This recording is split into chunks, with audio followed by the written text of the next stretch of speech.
Octavio Miguel Pupo, el propio Pirulo, quien nos quiere de gratis sin papel de regalo. En el día de hoy estaremos aquí transmitiéndole desde la página de Facebook Live Suelta la Picotero y desde el perfil de Facebook Suelta la Picotero el proyecto denominado Suelta la Picotero sobre el picó, la música y la cultura barrial de la ciudad de Santa Marta. Este proyecto, apoyado por la Alcaldía Distrital de Santa Marta a través del Fondo Distrital para la Cultura y las Artes, FODCA, lo hemos hecho y, a ver, ¿cuál es el propósito del proyecto? El propósito del proyecto es llegar a las nuevas generaciones que se están formando y que se vienen formando a través de algún tiempo para acá, entiendan sobre cómo nace esta cultura y esto que se denomina picó. Primero que todo queremos darle los créditos a mi amigo Efraín Tinoco, administrador del Picó, el Gran Pijuán de la ciudad de Barranquilla, un gran historiador y gestor cultural. Mi amigo Efraín Tinoco, el propio Tino. A mi amigo Laín Domínguez, presidente de la Fundación Picó World de la ciudad de Barranquilla, otro gran historiador, picotero y historiador, lo mismo que gestor cultural. Otro gran gestor cultural, picotero, disc-jockey, coleccionista, mi amigo Ítalo Gallo, propietario del Coreano Mayor en la ciudad de Barranquilla, Ítalo Gallo Jr. Y mi amigo Elber, el Chino Barraza, uno de los grandes picoteros de la época de los años 70, de grandes picos en la ciudad de Barranquilla, como el solista. Estuvo también el Gran Pijuán con su hermano, que en paz descanse, Luciano el Flaco Barraza. Esos son los créditos a las personas que han colaborado con nosotros sobre este documental que estamos haciendo. A ver, ¿en qué se basa el proyecto? El proyecto se basa en 8 charlas que estaremos denominando la llegada del picó a Colombia, la historia del picó en la ciudad de Santa Marta, la transformación de los sound systems, las verbenas como sitio de convergencia popular en todas las ciudades, la música verbenera, los lugares de significativa importancia, los símbolos, rangos lingüísticos y las historias y mitos populares en los picós. Queremos empezar esta charla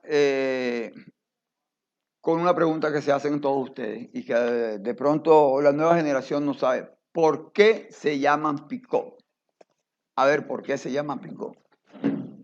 Resulta de que en las primeras radiolas que llegaron a nuestro país, eso data de los años 30, 35, por ahí, las primeras picó, las primeras radiolas eran marca Víctor y las agujas de esos tocadiscos, porque eran radio tocadiscos, ¿ya me entiendes? Eran radiolas y eran tocadiscos, es decir, tú podías escuchar las emisoras en AM, que era en ese tiempo, y igual como ahora te trasladas a FM, entonces en ese tiempo tú te podías trasladar a poner tu musiquita, que ya venían discos en acetato, a la radiola. Entonces, la cajita de pasta donde venía esa aguja decía la marca de la aguja y decía pick-up.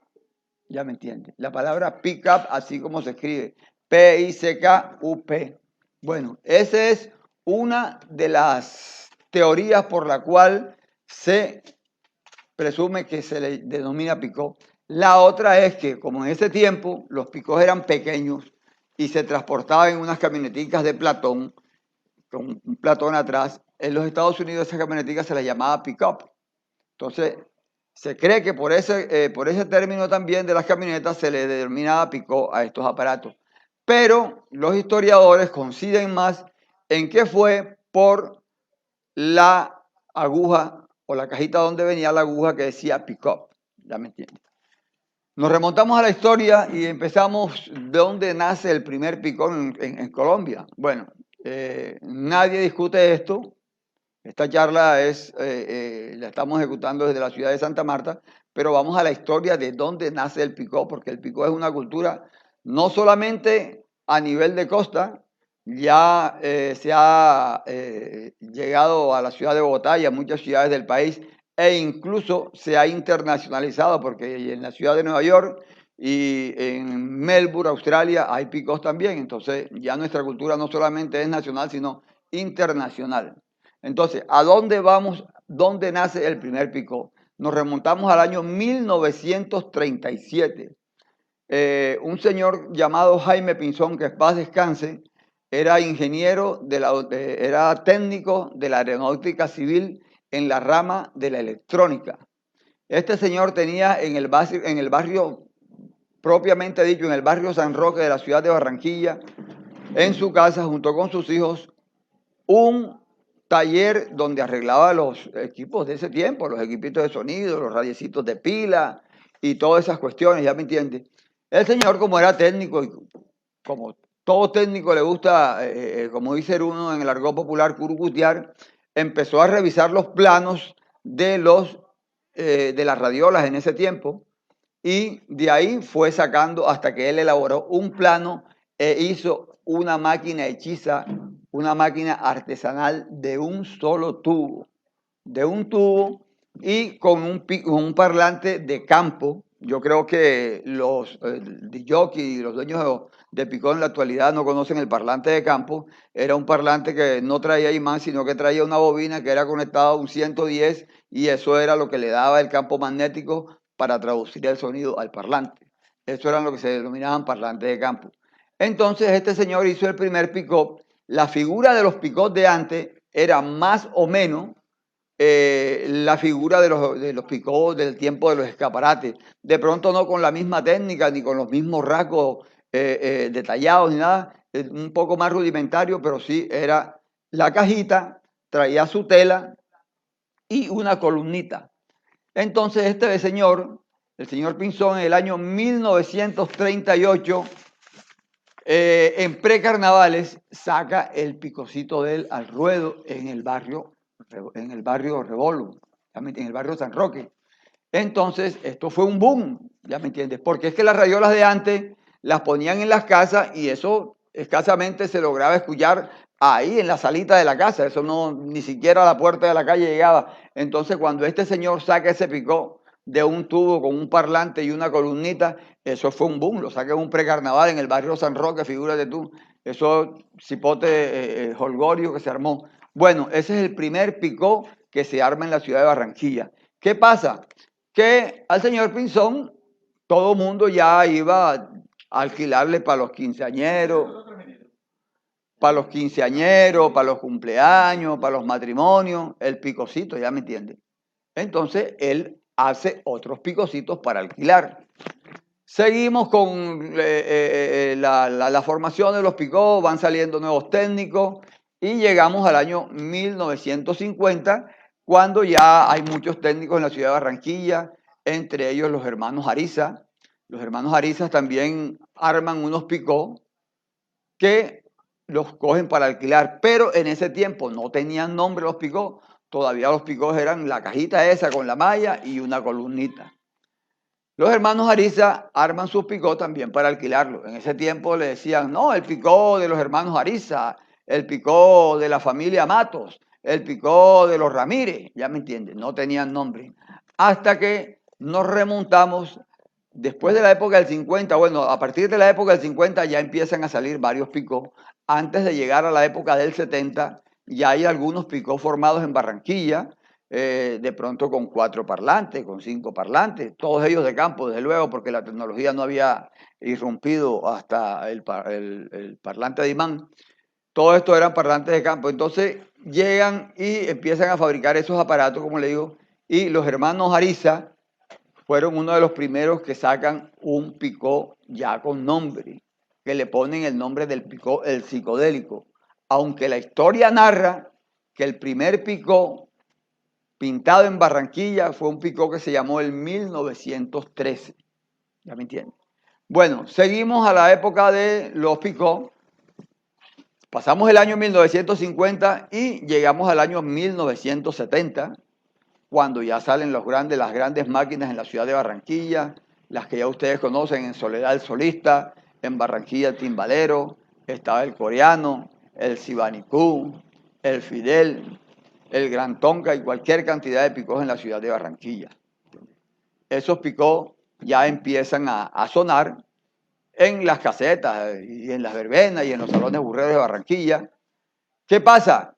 Que trasciende, porque es que esto es una cultura que nosotros llevamos en la sangre por nuestra descendencia. Nosotros descendemos de los africanos, a los cuales les gusta la música, les gusta el tambor, les gusta la bulla. Entonces, como costeño, al fin y al cabo, ya en otras ciudades del país, como Santa Marta, como Cartagena, como Sincelejo, empezaban a hacer fiestas y contrataban a los picos de Barranquilla. ¿Qué pasa con estas contrataciones en las diferentes ciudades de la costa? Con los picos de Barranquilla, que en esas ciudades ya hay técnicos también, ¿ya me entiendes? Ya en Santa Marta hay algunos técnicos, en Cartagena, en Sincelejo hay algunos técnicos que empiezan a hacer picó también y se va desarrollando a nivel de costa y proliferando la cultura del picó. Ya entonces el picó viene con su regadera, ya no trae 2 parlantes ni 3 parlantes, ya tiene 6 parlantes, 8 parlantes. Ya en la época en la década de los 70, ya los picos como el Gran Piguán, como el Solista, ya tenían hasta 2 baffles, uno de 8 parlantes, uno de 12 parlantes, la mayoría de ellos con parlantes de Alte 515, ya tenían hasta 15 columnas, 12 columnas. Entonces, ahí esa es la historia del nacimiento del picó. Nace en la ciudad de Barranquilla a principios de los años 1937. En los años 1950 ya van avanzando en la fabricación, ya hay varias familias que tienen picó, que se dedican a hacer picó para alquilarlo, y en los años 70 viene la endanada de los picó, ya, los picó que anteriormente les había mencionado. Entonces, esto prolifera a nivel de costa, ya me entiende, prolifera a nivel de costa y hay picos en Santa Marta, en Barranquilla, en Cartagena, en Sincelejo, en Montería, hasta nuestros días que ya vienen las transformaciones de los picos y esto. Quiero manifestarles que en los tiempos de los picos no había discriminación de música, se usaba toda clase de música, desde música vallenata, música jíbara, la salsa, el reggae, el calipso, el son y la música cubana. No se discriminaba música, incluso hay mucha música que pasó por los picos y dio mucho que ver. Incluso la música africana empieza a llegar en los años 70 y es cuando empieza el boom de la música africana.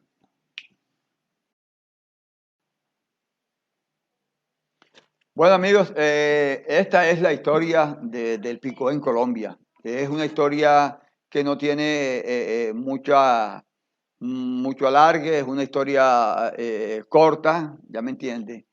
La próxima charla la estaremos dictando el día 5 de agosto, Julio, 5 de agosto.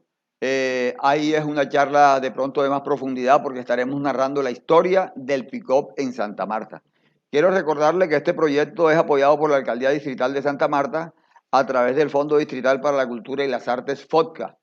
Los estamos transmitiendo bajo el perfil de Facebook Suéltala Picotero y la página de Facebook Suéltala Picotero. Entonces, son 8 charlas virtuales que nosotros le estaremos invitando a través de nuestras páginas para que estén atentos a todo lo que significa la historia de la cultura picotera, no solamente en la ciudad de Santa Marta, sino a nivel de costa, a nivel de Colombia y a nivel internacional, porque estaremos hablando también de las partes de fuera de Colombia donde ya hay picó, donde nuestra cultura gusta mucho, como lo son los países como España, Francia, Alemania e Italia.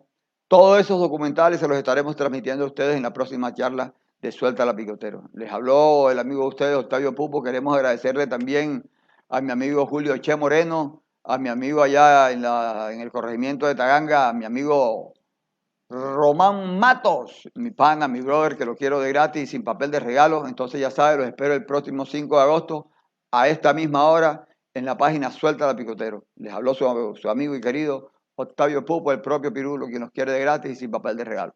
Algo que quería recalcarle y es que en la próxima charla vamos a tener invitados que nos estén aportando datos importantes sobre lo que va a ser, por lo menos, la historia de los picos en Santa Marta. Tendremos personas de la ciudad de Santa Marta que estarán narrando las historias que vivieron la época y que conocen a cabalidad la época. Tendremos coleccionistas de música en la charla que estaremos hablando sobre la historia y la vida de la música picotera. Tendremos panelistas que estarán con nosotros aquí en este canal para informarles a ustedes sobre las diferentes clases de música que se bailaba en las épocas de verbena con los picó, tanto de Santa Marta, de Barranquilla, de Cartagena y todo eso. Entonces serán charlas muy amenas, los estamos invitando, ya saben. Queremos enviar un champú de cariño también a mi amigo Santander Villar, a mi amigo Wilches, el propio negro Wilches, y a toda la gente de la cultura picotera Samaria, amigos, que los estamos esperando el próximo 5 de agosto a esta misma hora a través de esta misma página. Tu pana, tu brother, tu vale, el propio Pirulo.